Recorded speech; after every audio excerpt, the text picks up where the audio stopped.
আসসালামু আলাইকুম এভরিওয়ান, কেমন আছো সবাই? আশা করছি সবাই অনেক বেশি ভালো আছো। তো এখন হচ্ছে সন্ধ্যাবেলা, তো রুসাফির জন্য ফ্রেঞ্চ ফ্রাইজ করাচ্ছে। আমি একটু হসপিটালে গেছিলাম, তো একটু লেট হয়ে গেছে। তো আসার পরে বায়না ধরছে যে ওরা ফ্রেঞ্চ ফ্রাই করে দিতে হবে। তো এখানে ফ্রেঞ্চ ফ্রাই করছি, যারা কয়েকটা আছে।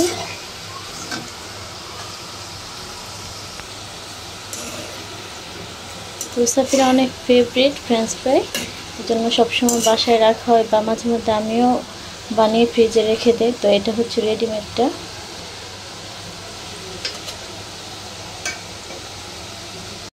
তো সবগুলো ভাজা শেষ, আমি এখন তুলে নিচ্ছি ছাঁকনি দিয়ে।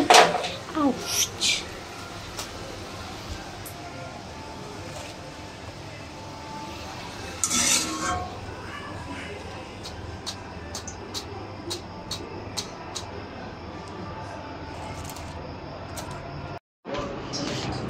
এই রুসাফি, না এখানে খাবো, দাঁড়িয়ে বস। মেয়নিজ দিয়ে খাবা? দেখো তো হয়েছে কিনা। ওকে। তো আজকে সারাদিন আমি বাসায় ছিলাম না, তো আজকে আমার ননদ রান্না করছে। তো আজকে দুপুরে রান্না হয়েছিল চিকেন আলু দিয়ে, আর এটা হচ্ছে সজনের ডাল। এটা অনেক মজা, সাথে টক দেওয়া হয়েছে। আর এটাতে কি আছে, এটাতে একটা তরকারি আছে।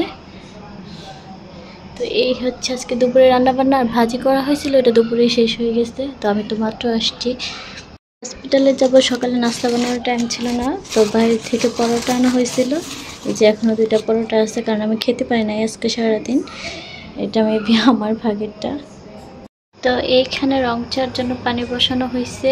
আমার নানি শাশুড়ি রং চা খায়, মানে লিকার চা আর কি। তো ওনার জন্য চা বসানো হচ্ছে। এখন পানিটা বসিয়ে দিলাম, এখন পানিটা সিদ্ধ হতে থাকুক, তারপরে হালকা পাতি দিয়ে তুলে ফেলবো। অল্প চিনি দিব, যেহেতু ওনার ডায়াবেটিস। এই যে দেখতে পাচ্ছ আমের আচার, এটা হচ্ছে গলানো আমের আচার। এটা আমার শাশুড়ি আজকে বানাইছে। দেখতে অনেক বেশি লোভনীয়। এটা দেখা যাবে যে এটা শুকাইতে শুকাইতে আমি অর্ধেক খেয়ে ফেলবো। এটা কিন্তু আমসি না, মানে আমসত্ব না, এটা আচার। এটা আমার শাশুড়ি খুব মজা করে বানায়। আর যদি এটা আমসত্ব হতো তাহলে এগুলো এইভাবে মানে আস্তে আস্তে থাকতো না, একদম গলানো থাকতো। এটা হচ্ছে গলানো আচার, এটা শুকিয়ে মানে খায় আর কি। এটা অনেক বেশি মজা। আর এইখানে দেখতে পাচ্ছ আইসক্রিম কতগুলা, দেখছো? তো এই আইসক্রিমগুলা খাবো এখন। একটা রুসাফির জন্য, একটা আমার জন্য, বাসার সবার জন্য আনা হয়েছে, কিন্তু সবাই নাকি খাবে না। তো এটা রুসাফি। এই রুসাফি নাও, চামচটা কোথায়? চামচটা খুলতে পারবা না? একটা তোমার।